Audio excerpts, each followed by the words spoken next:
Good morning and good afternoon, ladies and gentlemen, and welcome to our second quarter 2024 top selling master plans. I'm Tim Sullivan, the Chief Advisory Officer here at Zonda, and I am accompanied by my long-term friend and partner, Mollie Carmichael. You can see her right now on camera. Give a wave, Mollie. Say hello. Hello. So we are so excited to share with you guys a couple of things, and let us show you our agenda for today. So the way we're looking at this is we've got multiple parts. We'll talk a little bit about us. That'll take seconds. And then we're going to go into our methodology and dive into the top master plans, the top 10 and amenity trends. Mollie will be driving the bus for that. Now, when we dive into a little bit about us, this is what I want you to know about. As we go to the next slide, you'll see that we're highlighting this element, and Zonda Advisory is here to help. We have a wide variety of people on our team with a myriad of expertise. Kimberly Byram in the multifamily side, Todd Tomalak in building products, Mollie and I in the resi side for sale. And I don't think there's a better person than Mollie when it comes to the actual product segmentation based off of what consumers do. But here's what I really want you to know. We're here to create the why and the what. Why should we build, and what do we build, and then ultimately for whom? And the whole team of advisors, we've got decades of experience. I think if you combine just these five, there's something like 125 years of experience, and we always sculpt the engagement around you. Now, along the same lines of what we're going to talk about today, we have been curating a new report. And I want to acknowledge Sean Fergus and Mollie Carmichael and Kyle Zierer. Ali Wolf's had a huge to do with it. Our advisory team's been involved. The Zonda research team has been involved. But the key thing is that we are using our data to dig deeper and deeper into the market.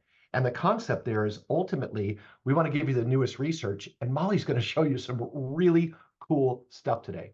Now, with that master plan outlook, that's curated for the master plans, but in enterprise, you can track master plans.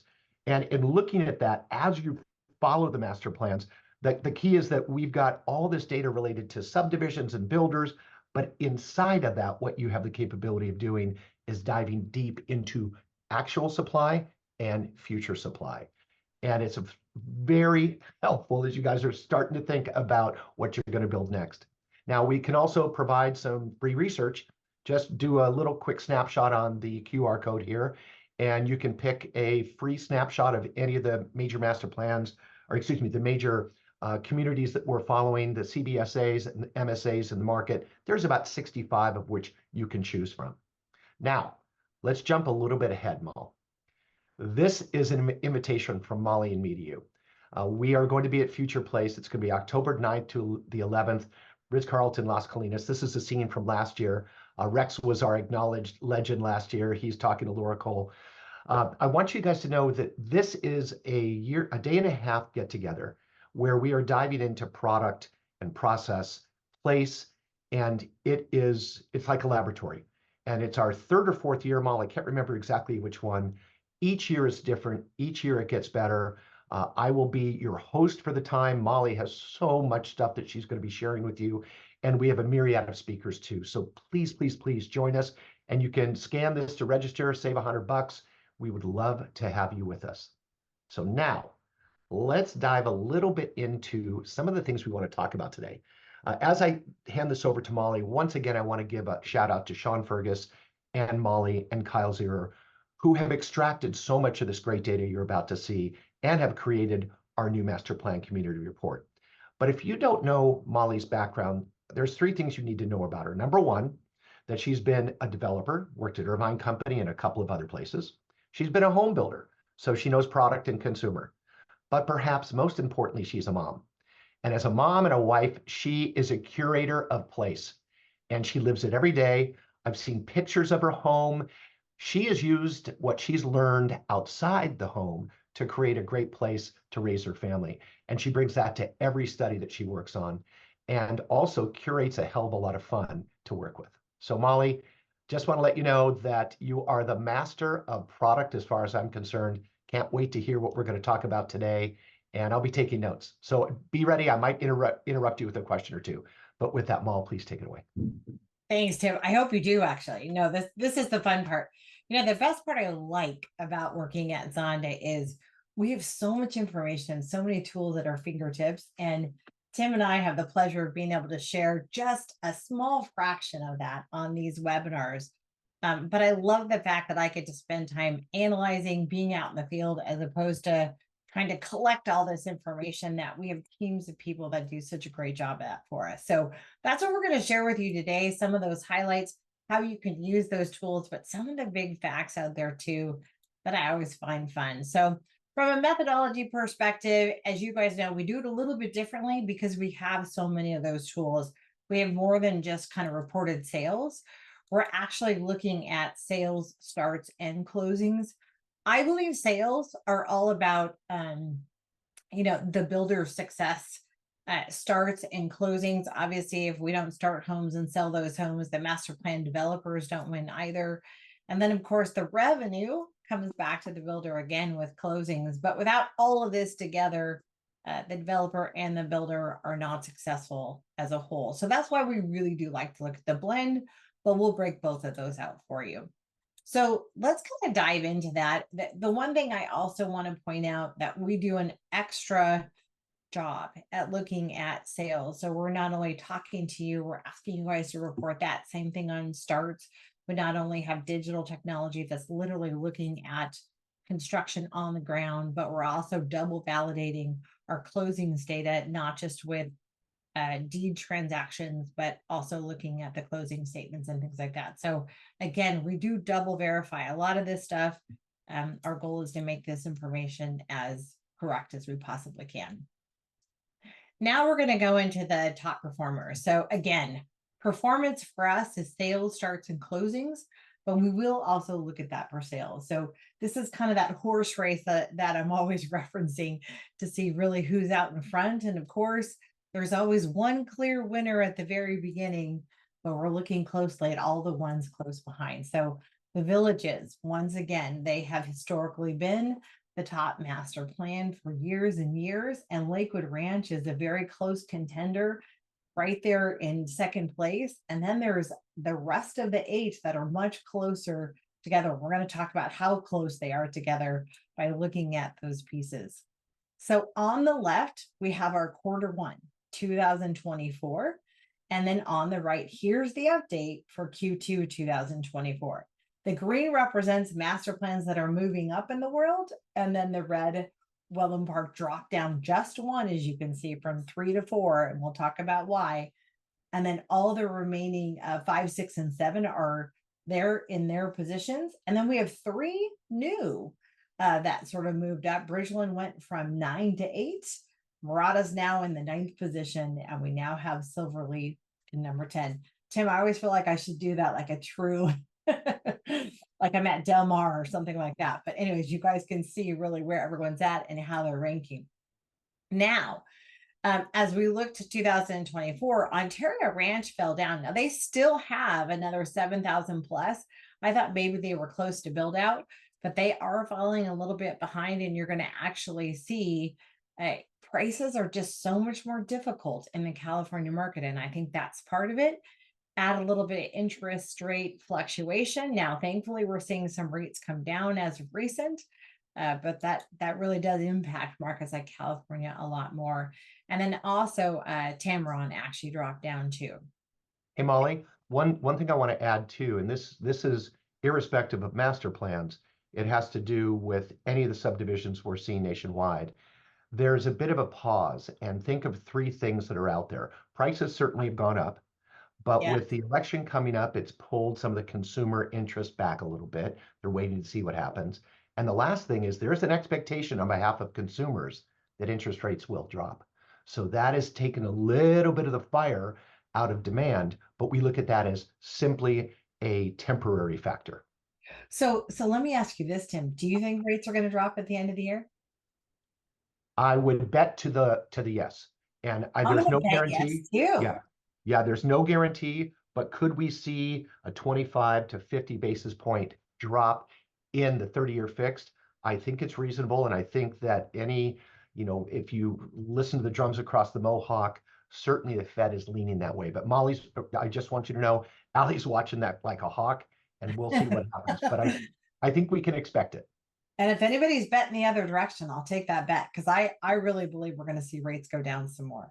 So Right. that'll be interesting. So, anyways, good comment. So now when we look at sales, again, the race doesn't look terribly different. A Village is clearly out front, Lakewood Ranch closely in number 2. It's hard to be close behind the Villages.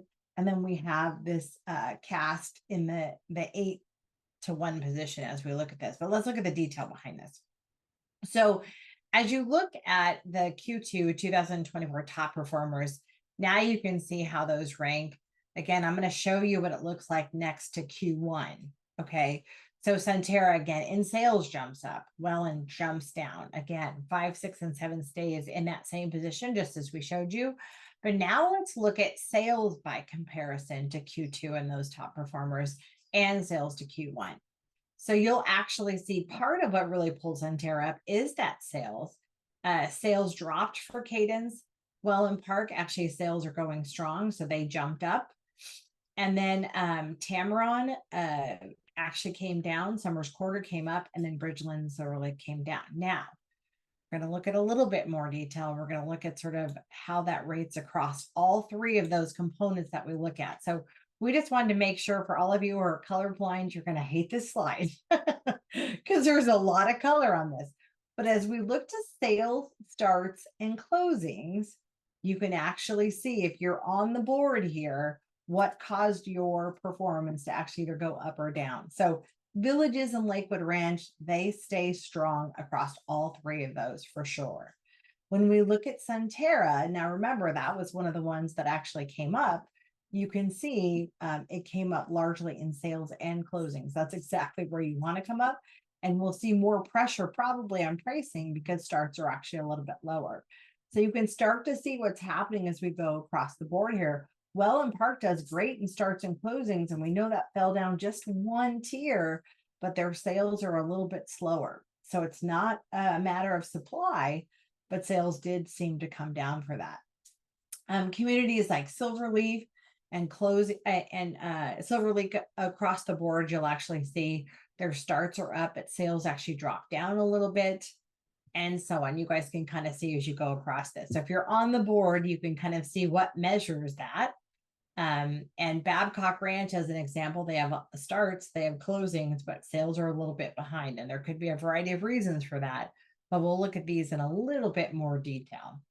So now I also wanted to show, for those of you who aren't in the top 10, you know, the guy with the most land wins. And so those tend to fall into those top 10, but I always like to recognize the top 25 as well. So let's take a look at that too. So now take a look for, you know, some of the other big communities out there that I love so much. Santa Rita Ranch, and you can see Ave Maria and Westlake. And some of those you can see now. Ontario Ranch dropped to 11, but it's still in that top 25. You can see all of those, and I hope you're on the screen if you're in this master plan world with us. But the other part to look at is just regionally what's happening. So 49% of the top sales for the top 25 are actually in Florida. So, and when you follow migration trends, I've covered this quite a bit. Usually I'll go into some of the demographic trends. You know, Texas and Florida are the lion's share of where migration's going to. A lot of that aligns with where we look at demographics and boomers looking to cash out, things like that. But 49% in Florida. Now 24%, 1 in 4 actually is in Texas. Then we move over to the Southwest with 15%. In California, despite how expensive it is, you'll actually see a 6%, and not to forget the Southwest at 7%. So it's really interesting to see where all of that. It is definitely, as we look to the South and as we look to the Southeast and West, you can see so much of that development's going there. Now, when we look at actually the sales to starts ratio for the top 25, the Southwest is actually doing quite well with 22% of the sales to start ratio in that market. Now, when we look at some of the other markets, in these high supply markets like Texas, like Atlanta, like Florida, it's not uncommon that we would actually see more starts in the sales. It's a very supply driven market. Now, it is sort of interesting for me to look at California, where we have more starts than sales, and that's largely, again, in Ontario Ranch. That to me says there could be some caution in this area, and we might start to see more increased incentives. So that makes me a little cautious for those of you working in that market. Texas and Florida in the Southeast, that seems very normal to me. And again, because it's very supply driven, the Southwest, that tells me there's going to be more pressure on pricing because we're selling faster than we're starting homes. And that does tend to be a more supply driven market. So keep a close eye on that one as well. Now, I want to touch on some of the stuff that we're doing in this master plan outlook that Sean's worked so hard on, and the whole team has really contributed on this. What I love about this outlook is the hardest part that we have trying to talk about this for an hour once a quarter is if I'm in Texas, I want to know about Texas. If I'm in the Midwest, I want to know about the Midwest. So this not only gives you trends for all the master plans, but it really dives into the regional trends. It gives you the stuff you want to see. And I'm just going to give you some of the high level stuff from a national perspective that I thought were pretty interesting as we looked at this. So the first thing I always look at when I'm looking at the top MPCs is, well, how many homes do they have left? I mean, is it purely volume driven? Did they just hit it out of the park and they only had 1,200 homes? Well, you can see right here, this shows you the top 20. You'll see on the very left-hand side, I show you the Q2 ranking for them. But I think what's also really interesting to look at on this one is just the remaining homes that they have left to sell. So for example, Villages of Irvine with 395 left. And I will tell you, they have more coming, but they're looking at and constantly replanning and looking at potentially there's one more village coming in. It is a little bit more than that, but that is they're actively selling. But as we look at some of the things like Nocatee that only has 883, and they started with 12,000. That's one of the coolest master plans too, by the way. I don't know, Tim, if you've ever been to that one. Great master plan. I talk about parks galore and pools on steroids. I mean, it's fantastic. But you can really start to see some of those master plans that are coming up. It's the ones that are really still very strong. I mean, look at Summerlin. They still have another 30,000 homes left to plan. That's incredible. Welland Park, Bridgeland, and so on. So there's quite a bit still coming here. Now, as we look at the MPCs by MSA, if we just look at those total homes, you'll see Houston and Dallas really have the most supply. If we look at the last 12 months of sales, you'll see that they have the largest sales activity. I'm sorry, not supply, largest sales activity. But even looking at Phoenix, look at how many units remaining are in Phoenix. I mean, over 300,000 homes remain in Phoenix, Orlando, Austin. So if you're looking at market entry and new places to build master plans or potentially enter new markets, this is a great slide to know. And not only that, but understand the detail underneath this. The next one is just master plans that are led by developers. There's a lot of master plans that Lennar is leading on and D.R. Horton's leading on. And you can see here, certainly Lennar and Horton are winning. And Horton particularly tends to go for more of a value play, which is very popular today, given the pressure on interest rates and things like that.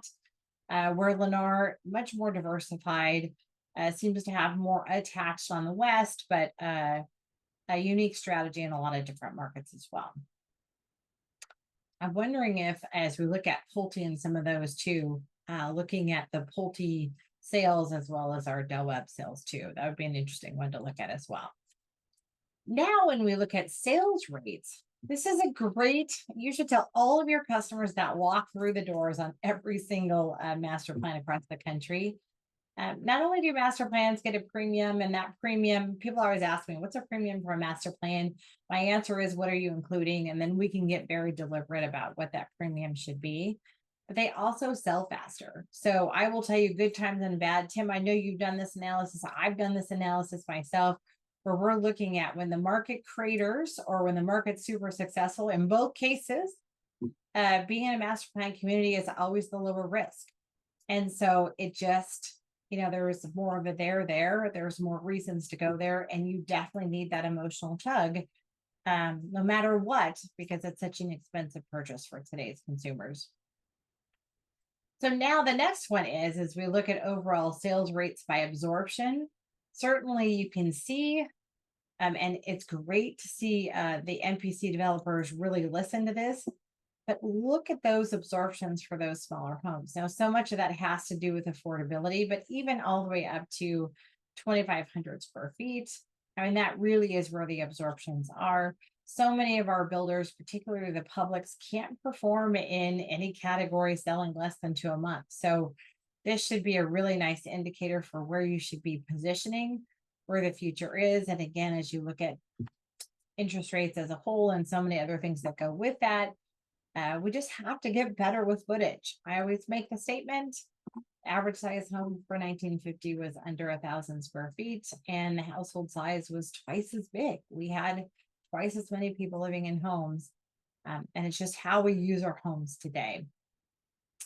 So again, there's so much more on this master plan outlook thing that we've all worked on together. It's fantastic. Sean's done an amazing job. But the part I love the most is you really can get into the detail by region, active adult, and all of that. So if you have an interest in this, reach out to myself, reach out to Tim, reach out to any one of us, and we'll get you connected. So now I'm going to click through this next part pretty quickly, and it gives you some of the detail that you can get in our master plan database through Enterprise. And it's just those top 10. Who are they? What did they do? So if we look at the villages, this is really a nice snapshot on all the things that are there. What you won't see are the 5,000 golf courses and all the stuff that goes through that. We can give you all that great detail there, but you can see the price ranges. You can see the sales activity. You can see the sales absorptions, which are astronomical. But the other part you can do is see every single one of these communities has a home in it that's 400,000 or less. Aside from the fact that they have golf, dancing, and drinking in their squares, which I think is a key component to that, but a whole lot of fun at the villages. And they brought that water source to the center of Florida that makes it feel like it's on the ocean. It really does not feel like it's this very centrally internal location to Florida. They have fantastic price points, and it is hard to argue with these price points if financial security is important to you. And that is the number one thing that the active adult consumer wants. And that's why they have been so successful amongst all the other things.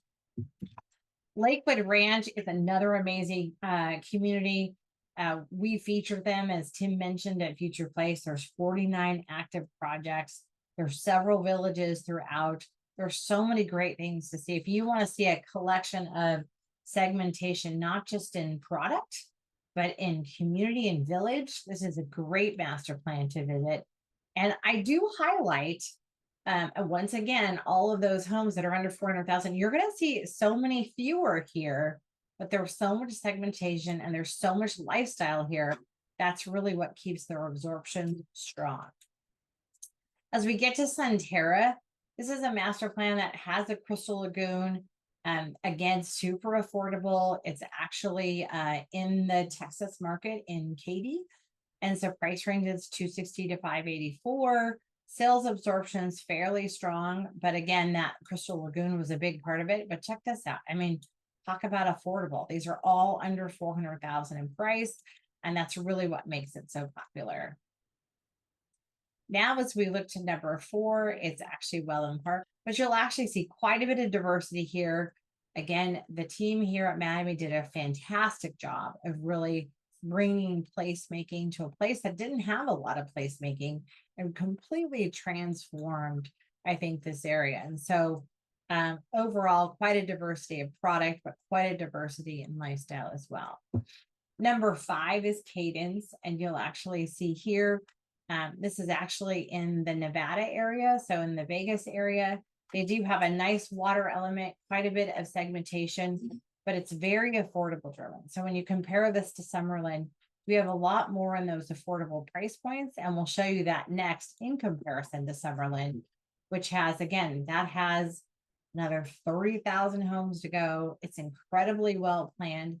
Interestingly enough, Summerlin's one of the few master plans that doesn't have a huge water element to it. I know I've worked on Summerlin, Tim, I know you worked on Summerlin. It's always something that I bring to the table. They're so sensitive about the water piece sitting in the desert, but we're going to talk a little bit about that when we get to water and ways to challenge that.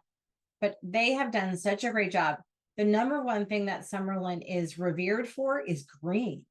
And it's hard to find green in the desert, but they have amenities galore, beautiful retail centers, and just the best lifestyle in the Las Vegas market. But look at the segmentation and the price point they get. They get phenomenally high prices all the way up to well over 2 million, and very little to speak of in that 400 or less. In fact, there's nothing. There's only one community I see here, or two of them, that get close to that. So as we get to number 7, Babcock Ranch, this is probably one of my favorite master plans in the whole country. Lots of innovation. They took sustainability to a whole new level. They have all kinds of innovative solutions to living just a better life. Segmentation with active adults, segmentation with amongst the family segments, on the water, off the water. There's golf here, driverless vehicles, really clever retail amenities and things like that. And really a nice variety of price points. I can remember working on this one in the very, very beginning and suggesting that they could get prices close to $1 million. And everybody thought I was crazy. I thought, no, just this in the location is only going to get like 300,000 to 400,000 in price. And here we are. And they would have never ever thought at that time that you could do attached. And I knew once the water was in and all the stuff that they were doing, because it was so clever, that they would be this successful. And so here they are. You can see lots of price points in those affordable price points, but they also have custom homes on the water, and you aren't even going to see the full extent of those. There are custom homes on the water that are over $1 million in this location. And it's just a beautifully done master plan. So now as we move to Bridgeland, this is a huge master plan. I mean, almost 24,000 homes here. They're a little bit less than half built out, several different villages in here, several different kinds of lifestyles, a fantastic amenity. They've got water sort of mixed throughout, and some of the best builders. And look at the wide variety of price point for this location. We're actually in Cypress, Texas, and you'll actually see the range of pricing here. But again, affordability is a big part of what's driving their absorptions, and you can see that across the board. Number 9, Murata, and we're going to show you some of the, again, the water activities and fun things there. You're going to see a trend here as we get to our trends. But they have close to a little over 4,000 homes. They're about half built out for the most part, but this is a smaller master plan amongst them. So for them to perform at the level that they're performing is pretty fantastic. They've got 14 active projects, so a lot of segmentation out there, from attached to detached, and prices ranging from the mid 2s to the low 800,000s. And again, they have homes that even go well over the $800,000 price point here too. But you can see where the absorptions are really paying off. Again, it is in those affordable price points that are getting, you know, home selling as quickly as over 10 a month for one community within Murata. Last but not least, Silverleaf. I just visited this one recently too. It's so fun to visit these communities all over the country. And this is an up and coming community, and it is coming out of the gate strong. They've got retail, they've got all kinds of amenities that are in place, but even more amenities that are coming. A lot of segmentation amongst those builders, but once again, more coming. They will have close to 20,000 homes. So you're going to see this one, I think, on the map for the next several years as we talk about the best-selling master plans. They've got about 16,000 plus or minus unsold. They have 39 active projects today.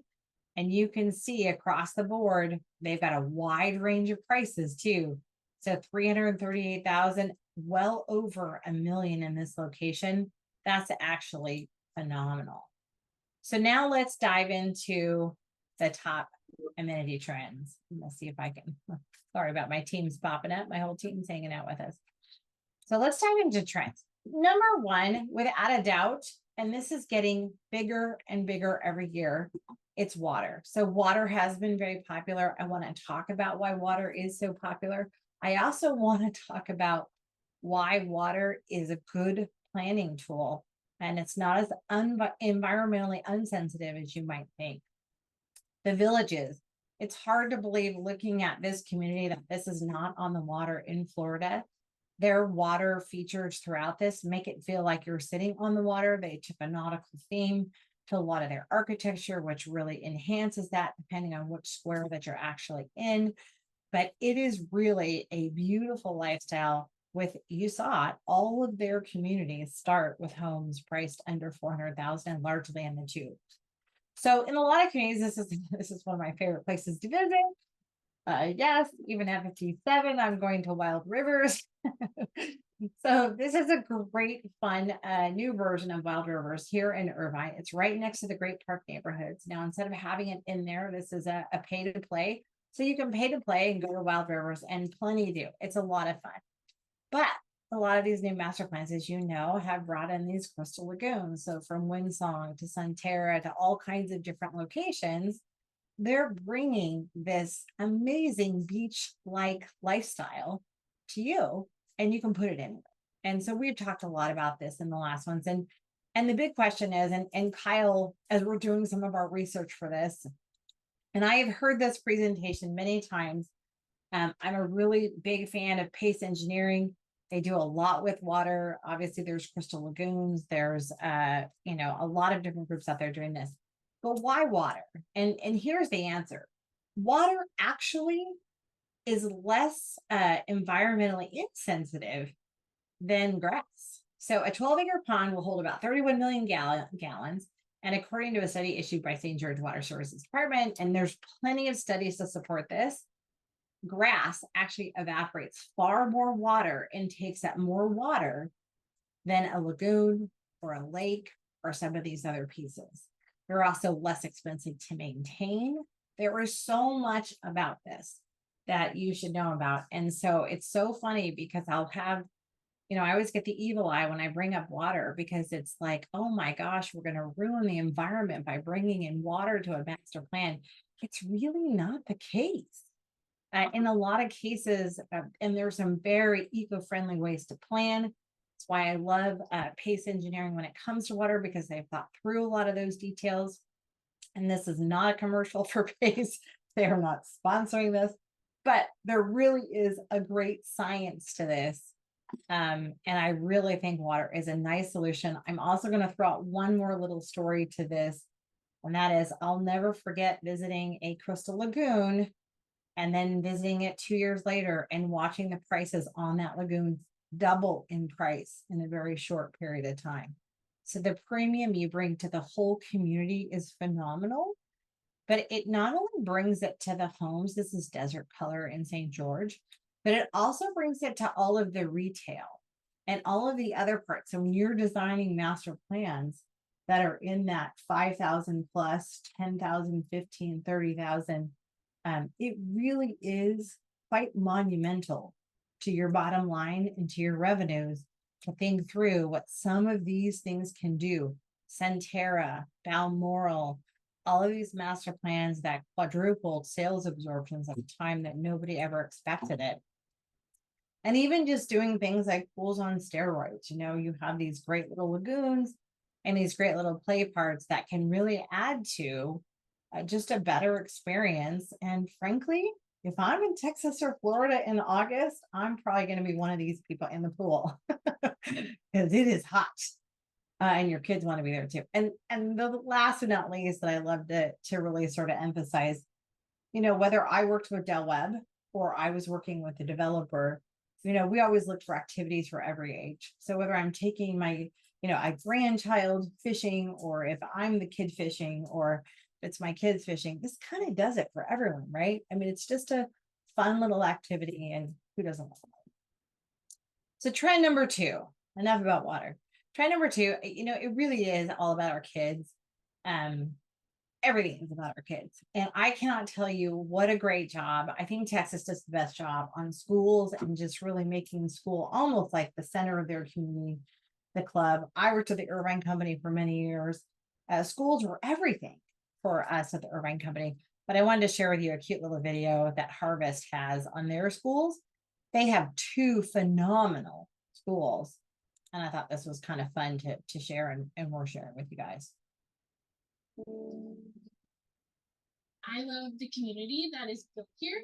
We have made really best friends with our neighbors. There's always something happening. So our kiddos are still young. They're 10 and 6, and there's always something for them to do. Activities.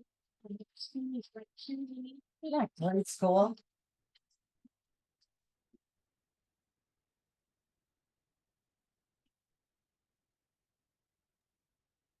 You know, I sometimes I feel like I'm a Hillwood commercial as well. They have fantastic amenities, but the two schools that they have at Harvest that are not very far apart from each other, I mean, I'd want to live there. They're phenomenal. It would make me move. And after those two schools went in, it changed them so dramatically as it related to absorptions and attracting new people to the area. And we really do live for our kids for sure. And so I just think you can never ever get those schools in fast enough. And I was out at River Island in Lathrop, and the two schools are competing against each other. But I loved on one of them, they said college bound.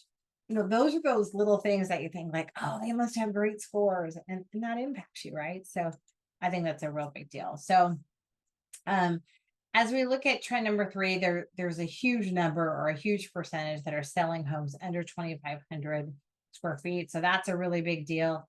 And just looking at the scale of that master plan and all the things that come with it, I think that's a really important thing to be looking at is if those homes, you know, if those master plans have more than 2,500 homes, of course, they're going to sell more. If we look at affordability for trend number 4, you can see which percentage have homes under 400,000. I think one of the interesting facts is of the top 10, 1 in 3 of the homes is under 400,000, and a top 5, it's 1 in 2, pretty close. It's just a little bit under 1 in 2, but again, getting that affordability out there is a big deal. What are some of the builders that are out there doing?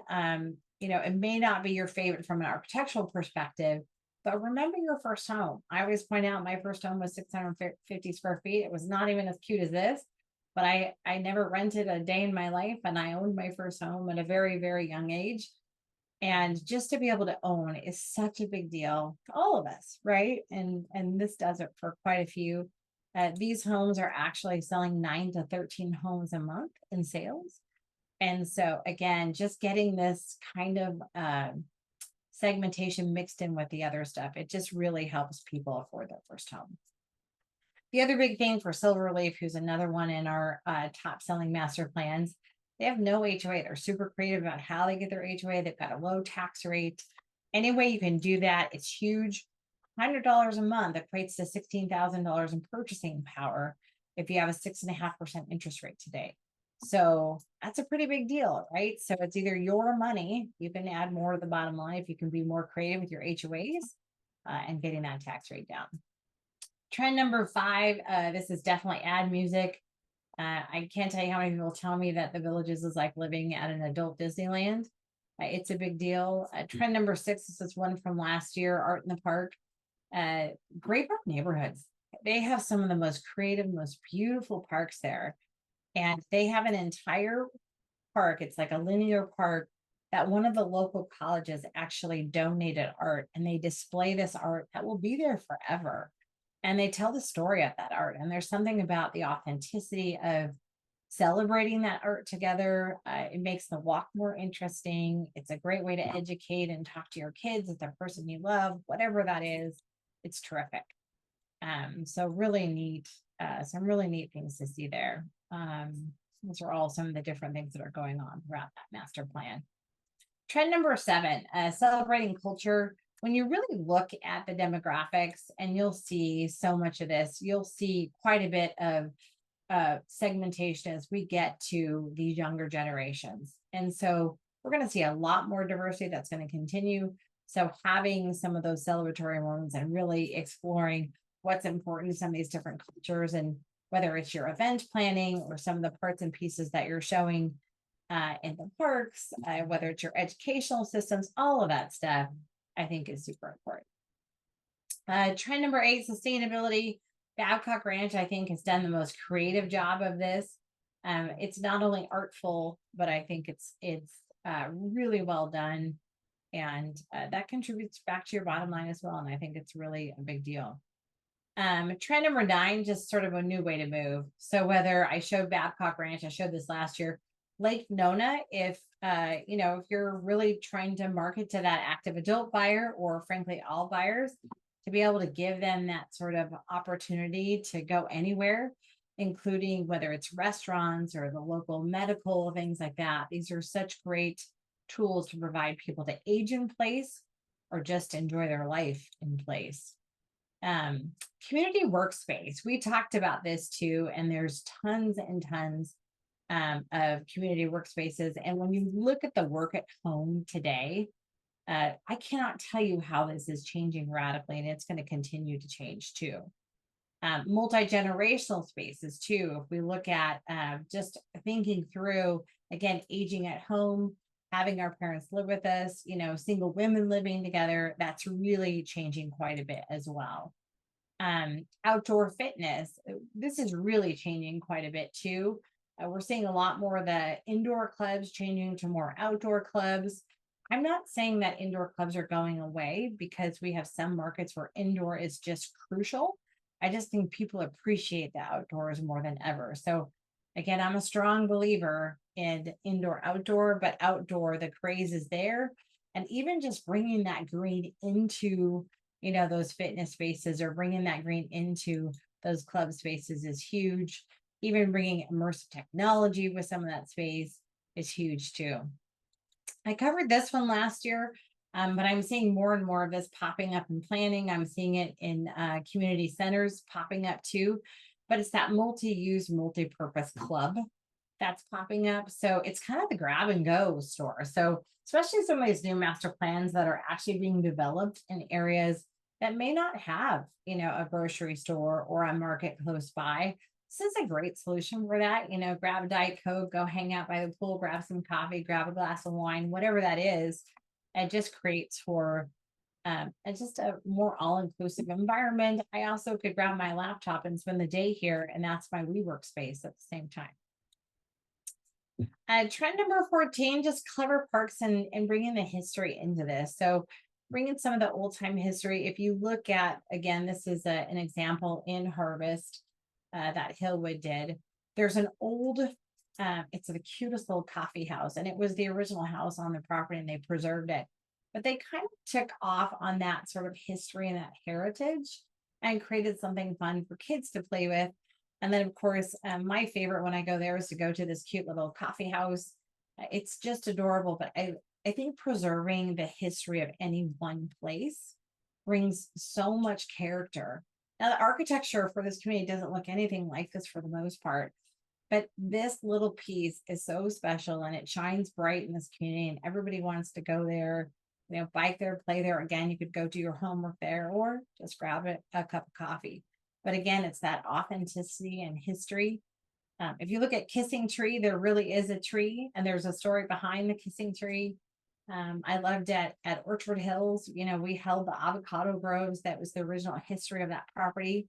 The Irving Company built around it. I mean, there's so many great little special things in the land that we are touching and creating new places with, and to preserve and respect part of its history, I think is such a gift back to the people that we're planning for. Trend number 16 is you saw it throughout all of the master plans that we went through, and it's just thinking through product segmentation, but not just product segmentation, but village segmentation. Certainly, we saw so much of this throughout all of them, but Lakewood Ranch has done an amazing job with this, and so many of them have too, from Summerlin to the Irving Company, you name it. Lots of village segmentation, and it can make a difference.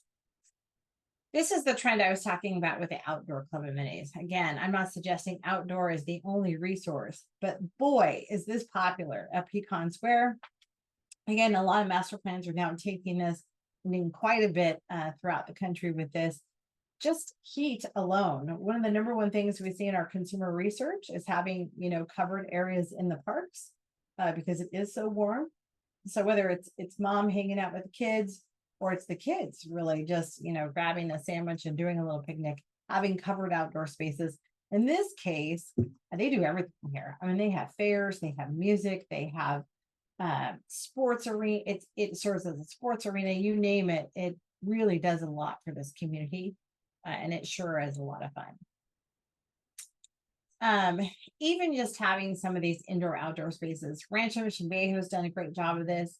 Quite a few have done a great job of just being able to have these architecturally clever and good looking spaces, one could argue, but even just being able to hang around, the campfire at night, have a glass of wine with your friends, or just even a cup of coffee in the morning and read the paper. It's just kind of a fun little space. And I love the artful little fire pit they actually did there in the middle. It looks kind of like wood, but it's all gas driven, and that's again an artful piece that stays there forever. Trend 18, for those of you who don't know Chickahominy Falls, I was hoping I said that right. But I love authenticity. Once again, this was a farm. They preserved a portion of that farm. I'm not a big fan of creating the new farm that never existed.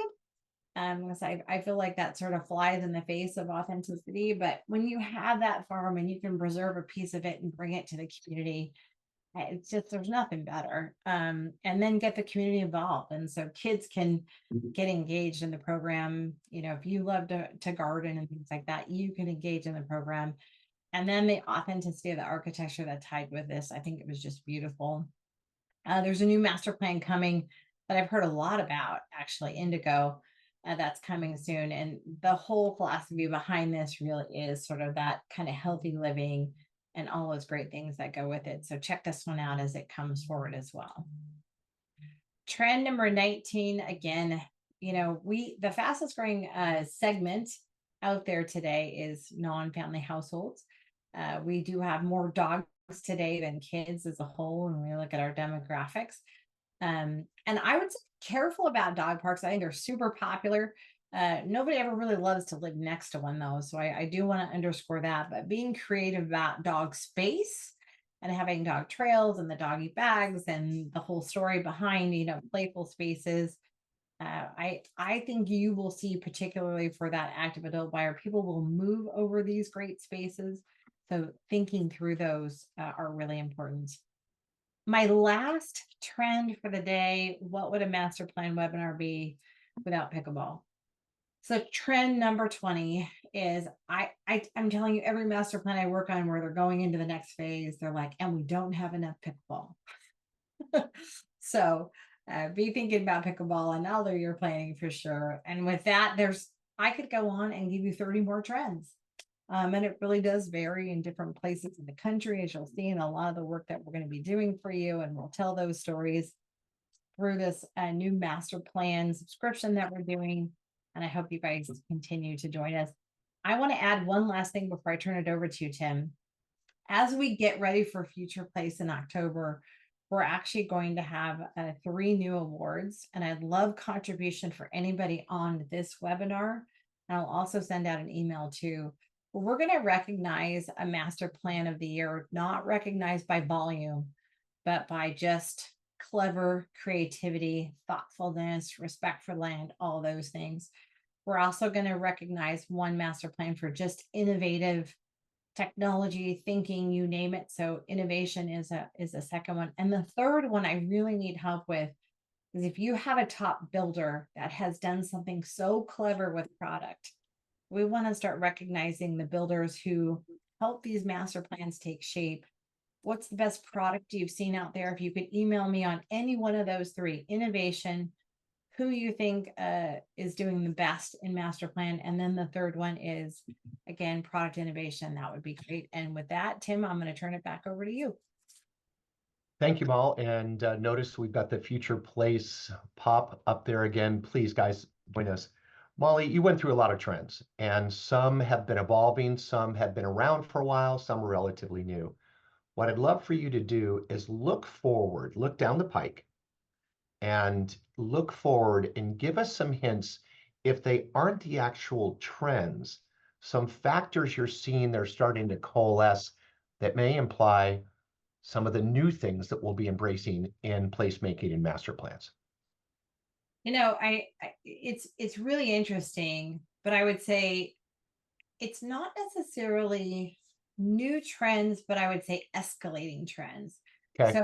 So water has exploded. And so when you and I were kidding about that before we started this, it's interesting to me how water has taken off and how easy it has become to transport and really create more than a community. It's creating an experience. So I just think water, I mean, look at the picture we chose to put behind Laura and Rex. I mean, Yeah. there is an experience, right? The other part to this that I would tell you that I'm shocked by in our most recent consumer research over the last year is just the percentage of people. I'll give you one quote for Orange County. Only 8% of those shopping for a new home today. And I want to underscore, I do get that those shopping for a new home, it's a more elite crowd, but only 8% are actually going into the office full time. And so for somebody like me, I travel a lot, obviously for work like you do, Tim, but I also do a lot of work at home. I go into the office a lot less, but just having that communal space to, escape to, but it's right across the street would be fantastic. I don't have that, but I've moved for something like that. And so I think these creative club spaces are more than what we used to call them, right? Or that's where you have the events for the community or whatever. I think they're extending the experience of home and they're becoming an extension of your home if you plan them correctly. Fair enough. And then the third one I'll just throw out there is just the multi-purpose indoor-outdoor club, right? So I think people crave outdoor spaces more than ever, but it's hot out there. So covered outdoor spaces, but also just the idea of multi-purpose there, I think is a really big deal. The multi-purpose concept, Mal, is an interesting one for the next thing I wanted to ask you about. Because for those of you listening in, over the last 3 years, as COVID hit, interest rates changed, the commercial side of the world has been hit pretty hard. Multifamily's been hit. Capital availability is more difficult. Cap rates are certainly up. Mal, talk to us about the commercial uses in master plans, because I think that's something we want to talk about in our next get together, because there's such an opportunity to create the integration of residential and commercial. And if you look at the great old towns, my family's from Chicago, for instance, the vibrancy that you get when you have residential and commercial just intertwined is dynamic. So talk to us a little bit about the commercial world and how that's evolving. It's really interesting. This probably, again, this won't be a surprise to many of you, but it is something really to be careful about when you're looking at master plan. Is commercial is no longer a need, it's a desire, right? So I never have to leave my house again. I order a lot from Amazon. A lot of people actually have 1 or 2 boxes on their door a day, whatever. Even my groceries I order for the most part. But I would tell you, to get me to go to a grocery store or go to a retail center or go to any of that, we're becoming really focused on experience centers. And Right on.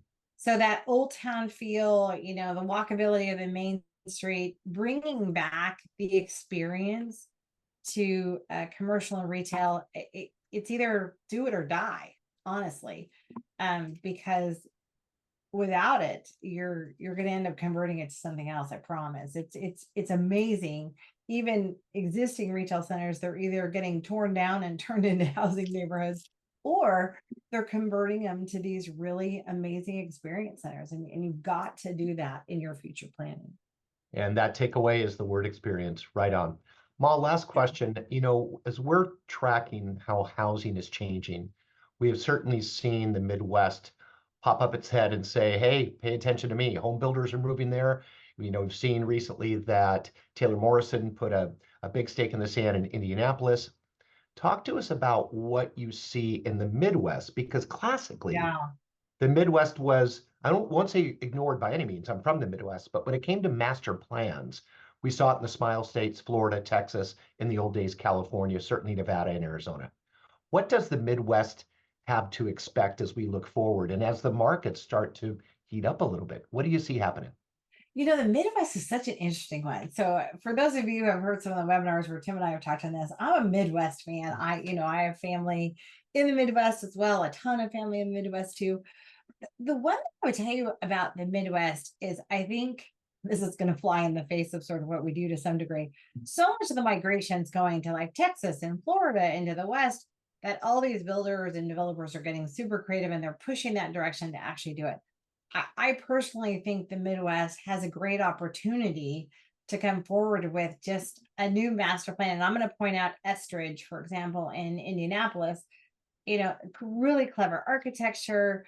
There's a master plan there that also is very clever. And we just need more clever design master plans and so forth. And they're obviously the population, the wealth, all that stuff is there.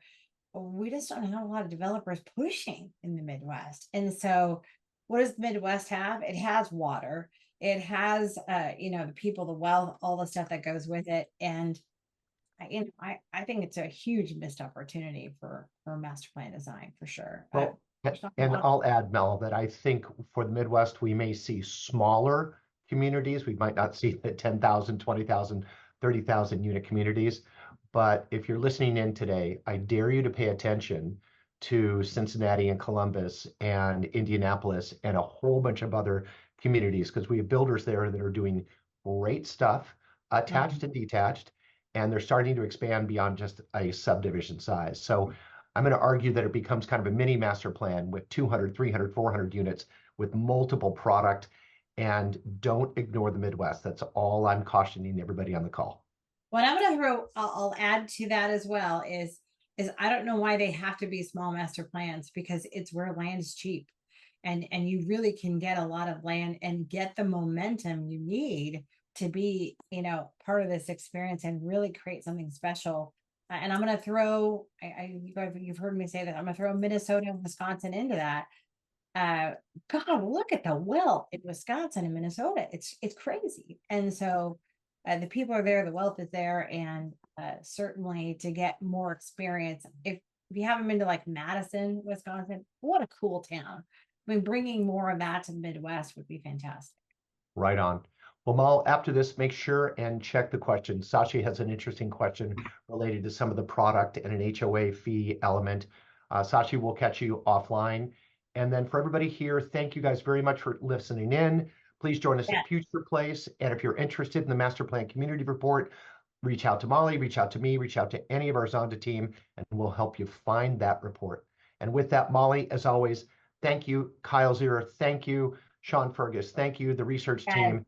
It's terrific. Thank you all very much. Have a great day. Thank you, Tim. My pleasure. Take care, Mal. Thanks, everybody. Bye. Take care. Bye-bye.